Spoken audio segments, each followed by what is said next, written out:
Okay, let's take a look at our home and what can happen here.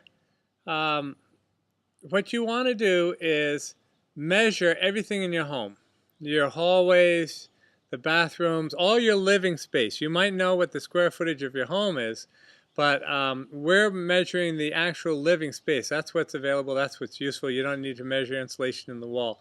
So get out a tape measure and have somebody hold one end and measure all your rooms, everything in your house, all the living room, dining rooms, the kitchen, and then go back and after you've written all down, go back and identify which sections of your home will be open to the public. The hallway by the front door, maybe the bathroom that's right there. Um, and what you can do is you can set aside certain things for business, like you might have an office or a business space. And so there are three things that you got to pay attention to. The first that I've learned is I needed to understand what they mean by exclusive use. And exclusive use basically is you can't use it for anything else. It's just for Manatech stuff, for whatever your business is. And there's a story about how an IRS auditor visited this fellow in his office in his home, and they were just about to conclude everything, and everything had turned out really well, and the guy being audited was happy, and as the IRS auditor was standing up to leave, he noticed a pull-out sofa in the fellow's office and said, you know, my wife and I are thinking of getting a sofa like that. Are they comfortable? How do you like them?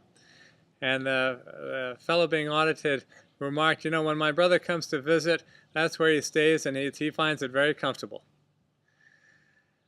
Bingo! He just lost all his tax deductions for his home-based business office use.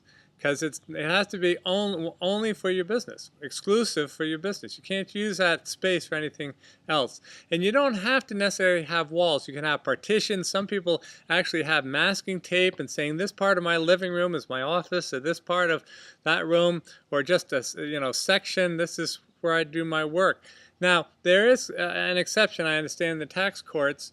They've said that if you have a dining room and you use it 362 days for an office, and you use it for Christmas, for your family get-together, for a big feast, and maybe for Thanksgiving, and maybe one other day, it can qualify as a home office. But this percentage, let's say it's you come up with 28% of your home you use for business. In other words, you not only have the exclusive use aspect, there's a section where you have your products displayed, maybe your empty bottles, and that can be a display. Maybe you have for advertising. Maybe there's a section where you have your products stored, and that can be a deduction.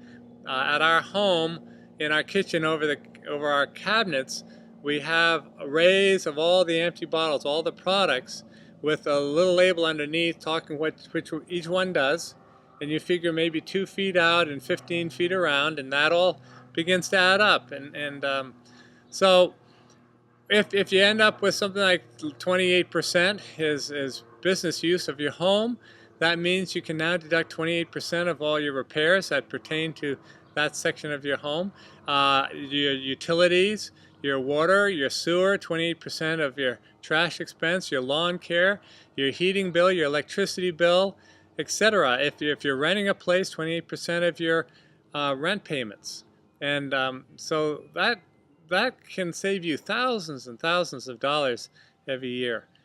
But again, check with your tax expert. I'm not a tax expert. I'm just sharing with you what I learned, and they can give you the latest information. But remember to ask them about home expenses, since now you've come on board with Manatech and you're taking it seriously as a business.